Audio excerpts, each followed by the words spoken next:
नमस्ते। हमारे साप्ताहिक कार्यक्रम प्रोफेसर अभय दुबे के साथ बातचीत में आपका स्वागत है। अ, इस हफ्ते की पॉलिटिकल हलचल का जायजा और कुछ आर्थिक सर्वेक्षण आए और कुछ और भी बातें हुई, उस पे एक चर्चा कर लेंगे। जो सबसे बड़ा राजनीतिक रूप से जो सबसे बड़ी घटना मुझे ऐसा लगता है, वो थी केसीआर जी द्वारा बुलाई गई विपक्ष की एक रैली, जो खम्मम में उन्होंने ऑर्गेनाइज की। अ, उसमें मुख्यमंत्री 3 मुख्यमंत्री थे, उनके अलावा अ, मान साहब थे, केजरीवाल साहब थे और अ, विजयन साहब थे केरल से और अखिलेश यादव जी उत्तर प्रदेश से थे। अब इस रैली को लेके दोनों तरह की बातें हो रही हैं। कुछ लोग कह रहे हैं कि इस रैली को करने का नहीं जरूरत थी क्योंकि इससे विपक्ष कमजोर होता है। एक पक्ष ये कह रहा है कि नहीं, बिल्कुल करने की जरूरत थी क्योंकि इससे कम से कम विपक्ष में सुगबुगाहट आ रही है और मोदी जी को चैलेंज हर तरफ से मिल रहा है और कोई एक विपक्ष नहीं, कई विपक्ष भी चैलेंज कर सकते हैं। तो मेरा पहला रिएक्शन जरा आपसे समझ लूं प्रोफेसर साहब की इसमें आप इसको कैसे देख रहे हैं जो खम्मम की रैली हुई? देखिए, खम्मम की रैली को दो और बातों से मिलाकर उनका उसके अर्थ का निरूपण करना होगा। नीतीश कुमार जो गतिविधियां कर रहे हैं वो, और कांग्रेस की भारत जोड़ो यात्रा, और खम्मम की रैली जिसके केंद्र में चंद्रशेखर राव हैं। मेरा मानना है कि जितनी गैर भाजपा राजनीति है उसके ऊपर हमें एक एक एक सर्वेक्षक की तरह एक निगाह डालनी, एक व्यंग्य दृष्टि डालनी। और मैं मानता हूं गैर भाजपा राजनीति इस पर 3 मुकामों पे हो रही है। जाहिर है कि एक मुकाम भारत जोड़ो यात्रा है, जिसका कश्मीर में अंत होगा, और उन लोगों ने भी कुछ लोगों को वहां बुलाया है, कुछ लोगों को नहीं बुलाया है उन्होंने, जिसके ऊपर हम लोग जी, एक बार एक चर्चा कर भी चुके हैं। इसी तरीके से नीतीश कुमार हैं, वो लगातार बार बार पटना से दिल्ली आते हैं और वो टटोलते हैं कि विपक्ष की एकता की क्या क्या संभावनाएं हैं। उनकी निगाह में 2024 का चुनाव है। जी, भारत जोड़ो यात्रा की निगाह में राहुल गांधी की व्यक्तिगत छवि है, कांग्रेस का अपना सांगठनिक भविष्य है, ये सब भारत जोड़ो यात्रा की निगाह में है। और तीसरा मुकाम जो है वो है खम्मम की रैली या चंद्रशेखर राव और ममता बनर्जी जैसे नेताओं की गतिविधियां। मैं ये मानता हूं कि इसकी चालक शक्ति जो है वो फेडरल फ्रंट है, क्योंकि जी, राज्यपालों के जरिए बहुत परेशान किया जा रहा है विपक्षी सरकारों को, उपराज्यपालों के जरिए परेशान किया जा रहा है, तो राष्ट्रपति के जरिए उपराज्यपालों के अधिकार बढ़ा दिए गए हैं। अभी 2 दिन पहले ही खबर आई थी कि राष्ट्रपति ने एक अधिसूचना जारी करके उपराज्यपालों के अधिकारों को और बढ़ा दिया है। अब पौंडीचेरी के या दिल्ली की जो दिल्ली चुनी के, हुई जी, सरकारें हैं, उनके अधिकार उपराज्यपाल के मुकाबले और ज्यादा कम हो गए हैं। जी, तो ये स्थिति जी, बनी हुई है। और जी, अगर आप खम्मम की रैली का प्रस्ताव देखें, अगर उसमें अरविंद केजरीवाल का भाषण देखें, अगर उसमें चंद्रशेखर राव का भाषण देखें, ये तमाम चीजें देखें, तो आप बार बार पाएंगे कि वहां इसी बात पर फोकस किया जा रहा है। भारत की राजनीति में फेडरलिज्म का सवाल, संघवाद का सवाल एक बहुत ही महत्वपूर्ण सवाल है। ये आज से नहीं, जब से भारत का संविधान बना है और पहली 26 जनवरी मनाई गई थी, उस वक्त से लगातार ये प्रश्न जो है बहुत महत्वपूर्ण बना हुआ है। इंदिरा गांधी के जमाने में और उसके बाद जी, भी कोई जी। फारूक अब्दुल्ला के मैं नेतृत्व मैं में तो कभी साहब एक चीज और देख रहा हूं, मैं दो तरफ। जी, एक मिनट पूरी बात कर लूं। एनटी रामाराव के नेतृत्व में जी, लगातार इस प्रकार के फ्रंट बनाने की कोशिश चलती रही है। तो अभी जो खम्मम में हुआ है, मैं ये मानता हूं कि ये फेडरल फ्रंट बनाने की एक कोशिश है, जिसका कुल मिलाकर अंत में विपक्षी एकता को जी, लाभ होना है। कुल मिलाकर ये सारी गतिविधियां एक जगह पहुंच जाएंगी और विपक्षी एकता को और ज्यादा उसको सहज और सुगम बनाने में इनकी इनकी भूमिका होगी।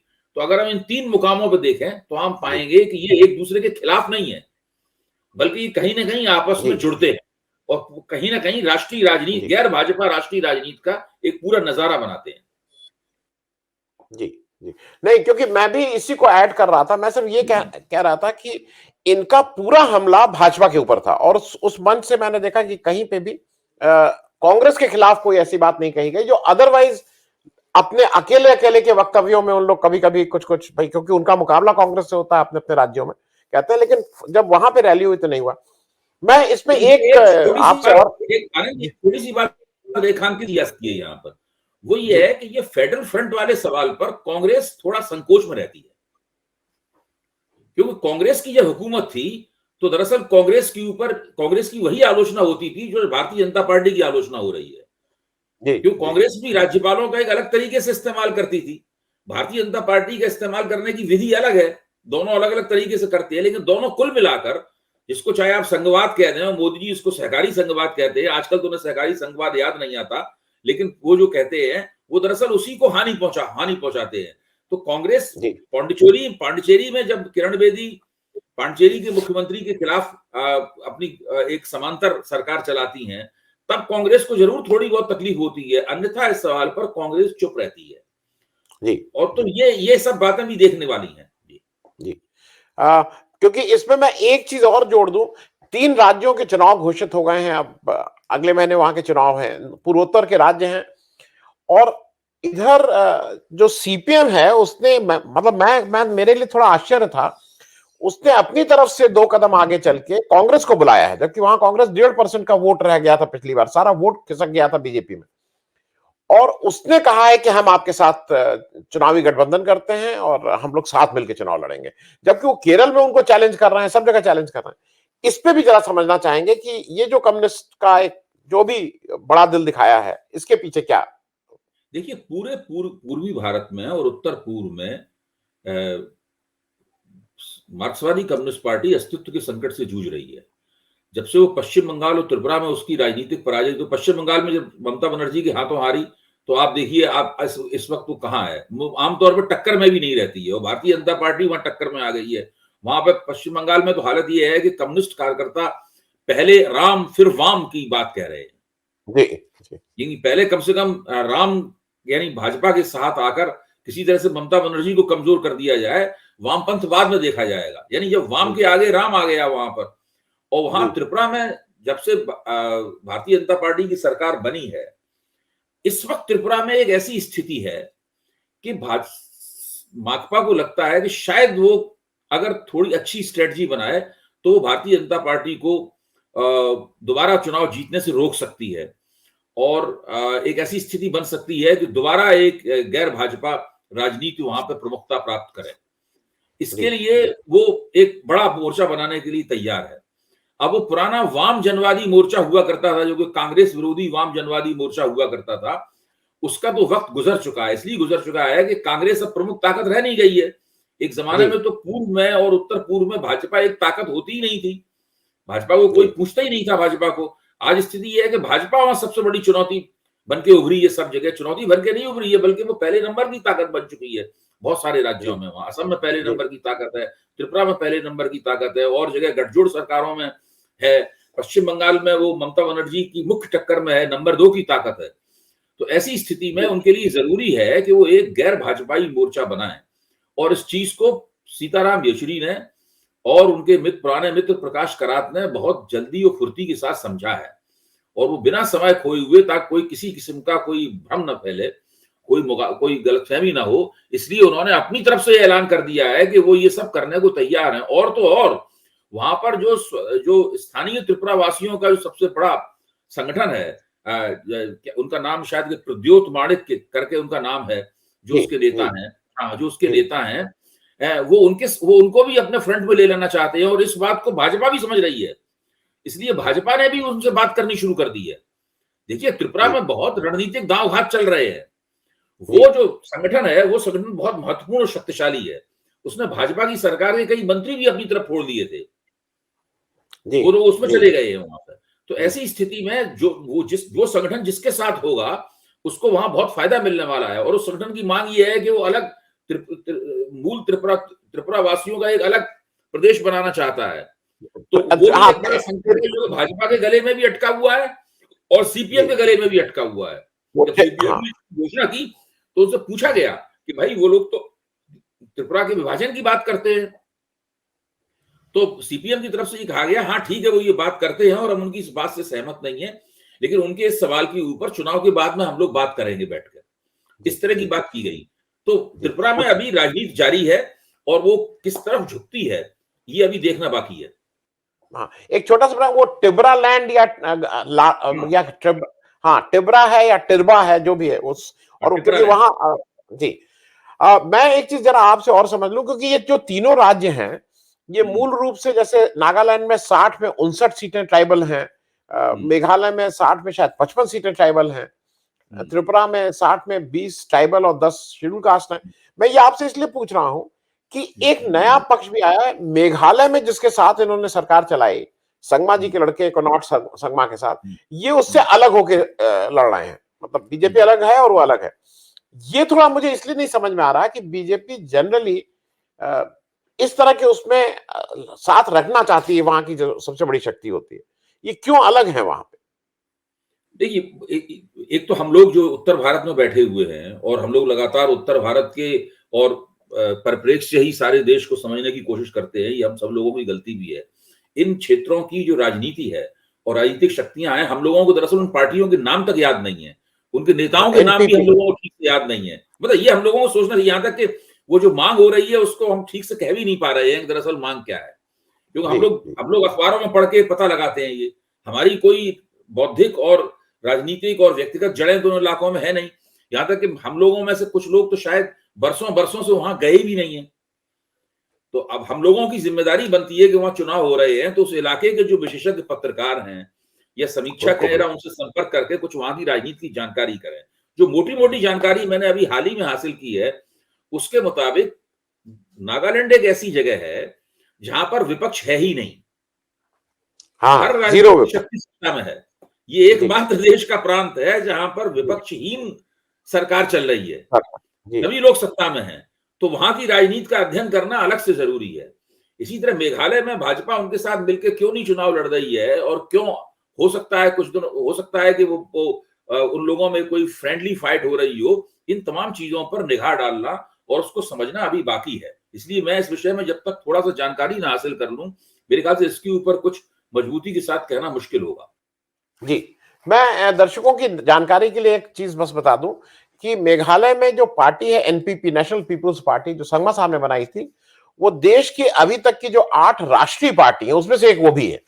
क्योंकि नवी अपना इसको अपना आम आदमी पार्टी को होना है, जिसमें टेक्निकली अभी तक वो सर्टिफिकेट मिला नहीं है, वो भी हो जाएगी, तो 9 पार्टी होंगी। लेकिन National People's Party is also one of the राष्ट्रीय पार्टी। मैं जरा प्रोफेसर साहब ये बताइए, राष्ट्रीय कार्यकारिणी हुई अभी बीजेपी की, और मोदी जी ने उसको बड़े ग्रैंड वे में उसमें बहुत वो हुआ प्रचारित की, भाई वो रोड मार्च करके उसका उद्घाटन किया। 350-360 लोग थे उस कार्यकारिणी में।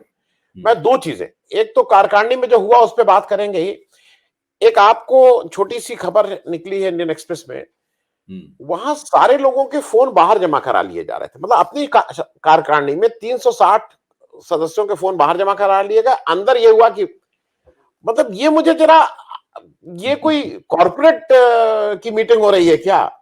विपक्ष मतलब ये जो पार्टी के लोग और नेता लोग तो थोड़े बिलौस बातचीत कोई इधर, लेकिन उसको इतना आयरन कर्टन में रख के बात करना, इस पे जरा एक टिप्पणी चाहेंगे। मेरे ख्याल से आज की जो भारतीय जनता पार्टी है वो पिछले जमाने की भारतीय जनता पार्टी से भी अलग है और पिछले जमाने की दूसरी पार्टियों से भी अलग है।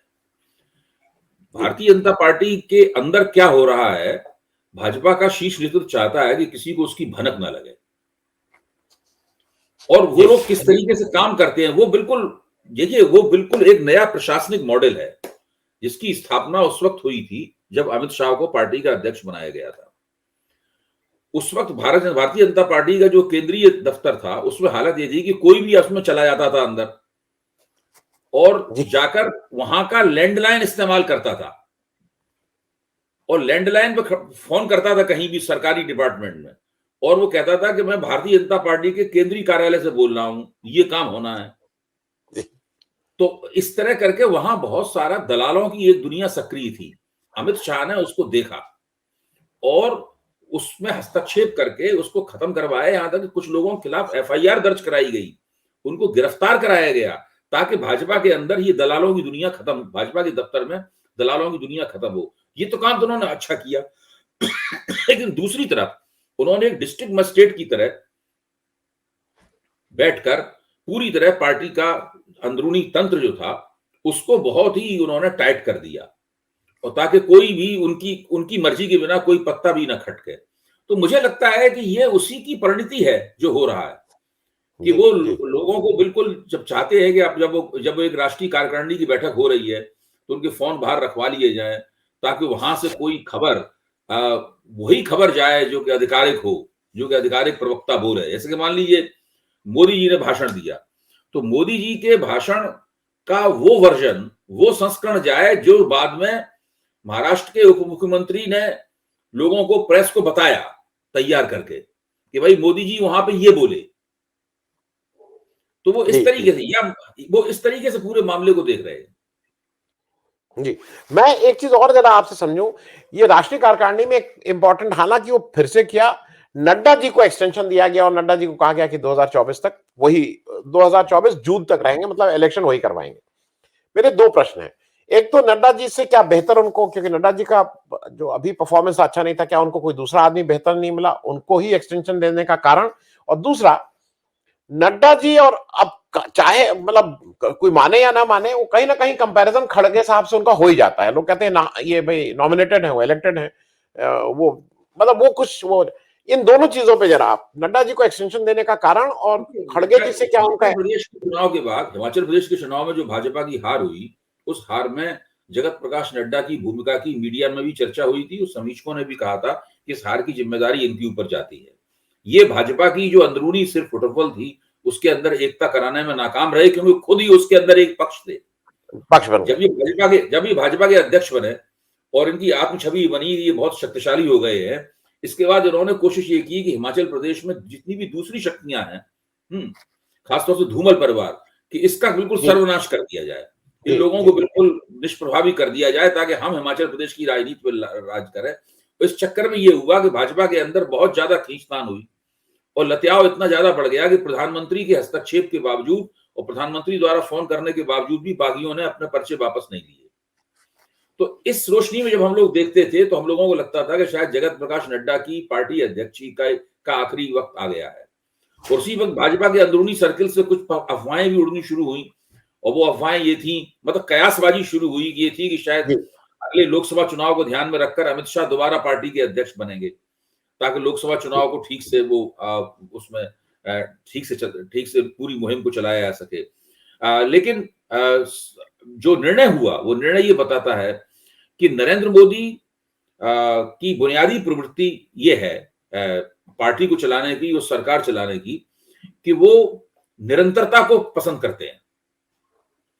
वो इस बात को पसंद नहीं करते, बार बार परिवर्तन करना पसंद नहीं करते। बहुत मुश्किल में ही वो अपने मंत्रियों को हटाते हैं, वो काफी मुश्किल में ही मंत्रियों के विभाग बदलते हैं। इसी तरह जी पार्टी में भी परिवर्तन जो है वो बहुत स्थिर तरीके से सोच समझ के वो करते हैं। हिमाचल प्रदेश के, मेरे ख्याल से उन्होंने तौल के देखा होगा कि हिमाचल प्रदेश में जगत प्रकाश नड्डा का जो प्रदर्शन है वो ठीक नहीं रहा। यहां तक कि उनको उनको उनके ऊपर जिम्मेदारी डाली जानी चाहिए थी कि उनकी वजह से पार्टी वहां चुनाव हार गई। लेकिन हिमाचल प्रदेश के बाहर उन्होंने क्या किया, जैसे उत्तर प्रदेश का जो विधानसभा चुनाव हुआ था उसमें नड्डा का प्रदर्शन बहुत अच्छा था। और इसी तरह दूसरी जगहों पर नड्डा ने जो दौड़ धूप की, मेहनत की, क्योंकि वो काफी सक्रिय, वो ठीक है, वो अमित शाह नहीं है, और उनको कभी कभी उनका नाम तक भारतीय जनता पार्टी के मन से नहीं लिया जाता है, लेकिन जी वो मेहनती है, वो घूमते फिरते रहते हैं और वक्ता भी अच्छे हैं, भाषण खूब वो देते हैं। जो भारतीय जनता पार्टी की भाषण देने की परंपरा है, उस परंपरा में वो फिट होते हैं। तो इस सब लिहाज से माना गया होगा कि ये ही लोकसभा चुनाव में यही अध्यक्ष बने रहे। जी जी। नहीं, और मैंने वो कहा जो खड़गे जी से और उनका एक कंपैरिजन विटिंगली अनविटिंगली आ रहा है, क्योंकि अब वो भी एक कंपैरिजन हो रहा है। देखिए, खड़गे जी के साथ कुछ समस्या है। मैं समझता हूं कि खड़गे जी को अध्यक्ष के तौर पर जितना सक्रिय होना चाहिए था, जितना हस्तक्षेपकारी होना चाहिए था, जितनी उन्हें स्वायत्तता मिलनी चाहिए थी गांधी परिवार की तरफ से, और उन्हें कुछ करना चाहिए था, इससे लगे कि इनके अध्यक्ष होने के बाद ये कुछ नया कर रहे हैं। वैसा नया करते हुए वो दिखाई नहीं पड़ रहे हैं। यहां तक कि कर्नाटक का चुनाव सिर पे खड़ा हुआ है, फिर भी वो कुछ बहुत नया करते हुए दिखाई नहीं पड़ रहे हैं। अभी हमें प्रतीक्षा है कि कांग्रेस को ये एहसास हो और कांग्रेस के बाहर लोगों को ये एहसास हो कि कांग्रेस को एक नया अध्यक्ष मिला है। देखिए, जगत जी, प्रकाश नड्डा को तो लिखी लिखाई पटकथा प्राप्त होती स्क्रिप्ट, हाँ स्क्रिप्ट में लेके। वो तो वो, और उनका काम ये है कि वो एक ऐसे एंकर है जिसको पूरा प्रोग्राम बना के दिया जाता है, उसको केवल संचालन करना है, तो संचालन करने में लगे हुए हैं। खरगे साहब के साथ ये है, ये तय नहीं हो पा रहा है कि उनको लिखी लिखाई पटकथा पे काम करना चाहते हैं या अलग से अपनी स्वायत्तता और अपनी अपनी दावेदारी पेश करना चाहते हैं, तो वो अभी वहां पे स्पष्ट नहीं है। जी, मैं प्रो साहब एक चीज और मुझे अजीब सा लगा, मोदी जी अभी महाराष्ट्र गए और अब वो पहले डबल इंजन की बात करते थे, वहां उन्होंने पहली बार ट्रिपल इंजन की बात की। मतलब वो म्युनिसिपल चुनाव के भी प्रचार में कहीं ना कहीं से अपने को झोंक देने के मूड में है। तो एक तो मैं जरा आपसे ही समझू कि ट्रिपल इंजन तक अगर वो उतारू हो गए हैं तो इन बातों की कौन परवाह करता। मोदी जी कितनी कितनी जगह डबल इंजन की बात, अभी हिमाचल प्रदेश में डबल इंजन कर रहे थे, वहां तो डबल इंजन चला नहीं उनका। तो ये सब देखिए, ये चुनावी फिक्रेबाजी है, इसका दरअसल वोटरों में कोई खास असर होता नहीं है। वोटर इसलिए वोट नहीं देते हैं कि राज्य में भी एक ही पार्टी की सरकार हो, केंद्र में भी एक ही सरकार हो, नगर पालिका में भी वही पार्टी हो, पंचायत में भी वही पार्टी हो। वोटर इस लिहाज से वोट नहीं देते हैं। मेरा तो मानना यह है कि वोटर इस मामले में काफी होशियार हो गए हैं। वो उन्होंने तय, अभी तक स्थिति है, उन्होंने तय कर रखा है कि भाई केंद्र में वो मोदी जी की तरफ हमदर्दी से देखेंगे, लेकिन राज्य में जरूरी नहीं कि वो मोदी जी की पार्टी की तरफ हमदर्दी से देखें। नगर पालिका में जरूरी नहीं कि वो मोदी जी की पार्टी की तरफ हमदर्दी से देखें। तो वोटर ये बहुदलीय लोकतंत्र की एक बड़ी खूबी है हमारे देश में, जो अब विभाजित वोट के रूप में, यानी स्प्लिट वोट के रूप की परिघटना के रूप में हमारे सामने आई है, जिसमें एक ही राज्य के अंदर विभिन्न राजनीतिक ताकतें विभिन्न मुकामों के ऊपर शासन प्रशासन चलाती हुई दिख सकती हैं। जी जी, मैं एक छोटा सा मेरा प्रश्न क्या ऑब्जर्वेशन था। कभी कभी मुझे लगता है मोदी जी ओवरड्यू कर रहे हैं। वो मेट्रो का भी उद्घाटन चले जाते हैं, वो जो वंदे भारत एक्सप्रेस है वो 7-8 चल चुकी है, उसको भी झंडी दिखाना चाहते हैं। वो ओवर एक्सपोज नहीं कर रहे हैं अपने को? नहीं, यही कारण है। यही देखिए, मोदी जी ने इस तरह अपने आप को ओवर एक्सपोज किया है, तो उसका नतीजा क्या निकला है?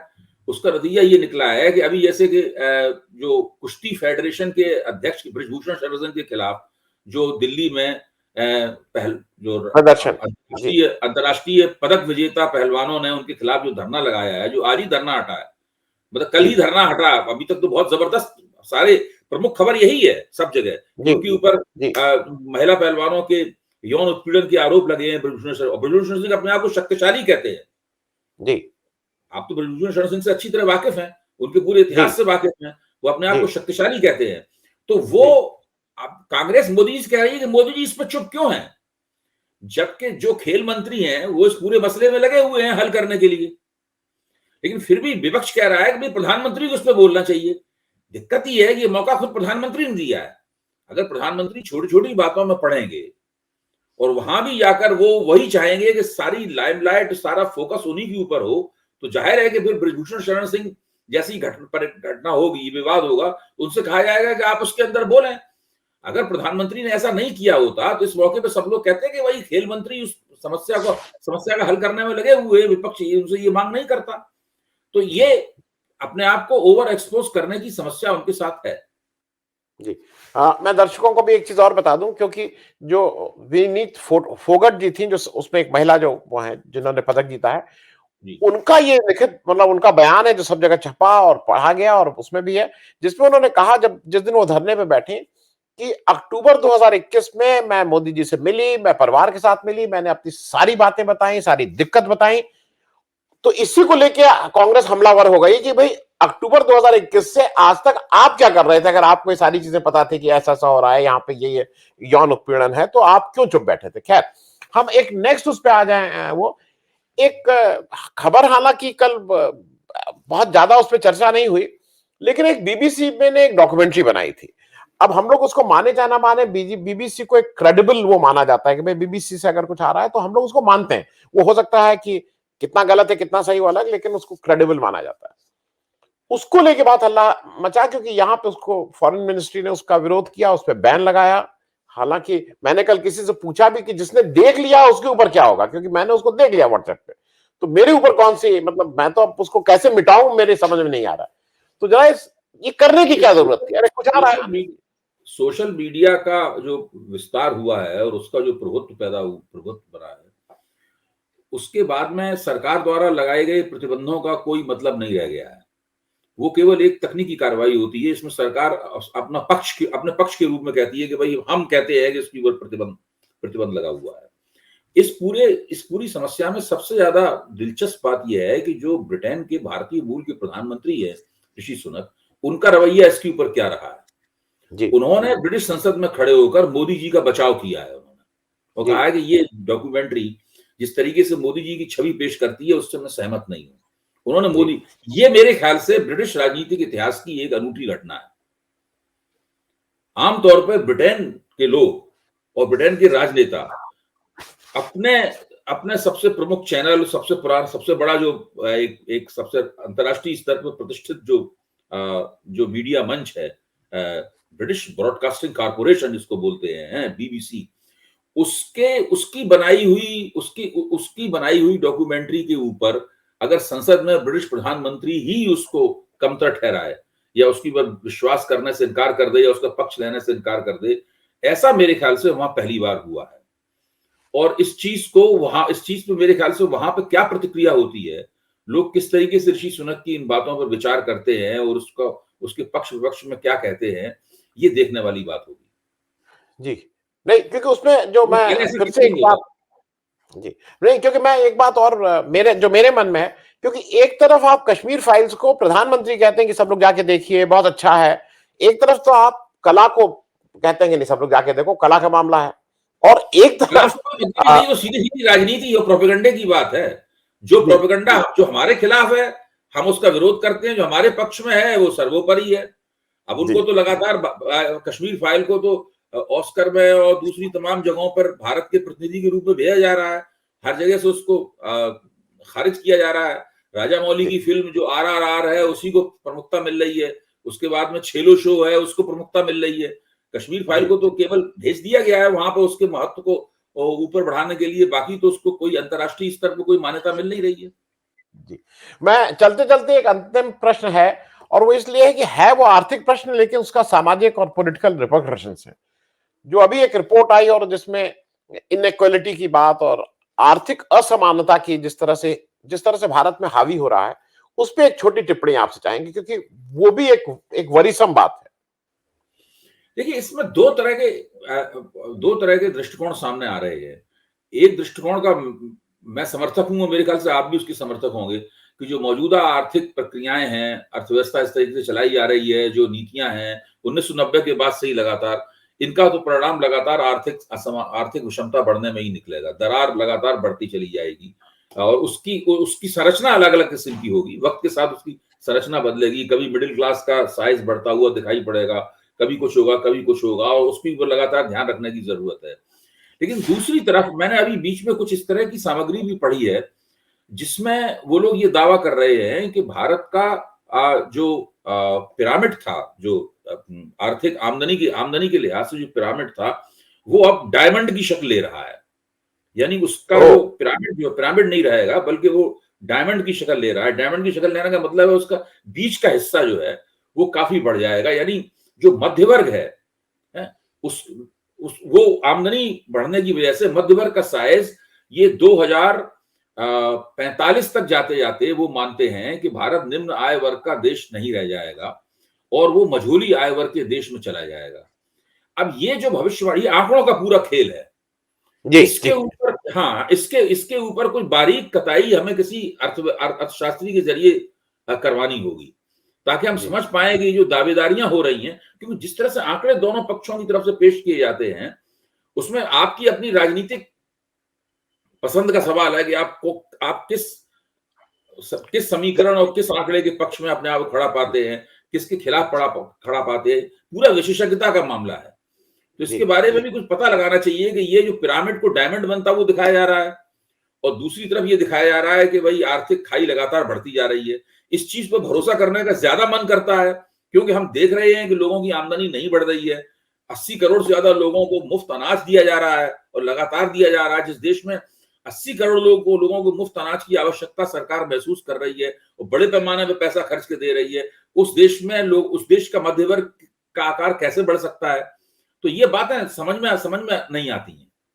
जी बहुत बहुत धन्यवाद प्रोफेसर साहब, बात करने के लिए, और अगले हफ्ते तक हम लोग फिर और बात करेंगे। शायद अगले हफ्ते तक भारत जोड़ो यात्रा, पहली बार हुआ कि भारत जोड़ो यात्रा के बारे में हम लोग ने बात नहीं की, तो इसका मतलब कुछ बहुत खास नहीं हुआ था इस हफ्ते में। बहुत बहुत धन्यवाद, थैंक यू सो मच।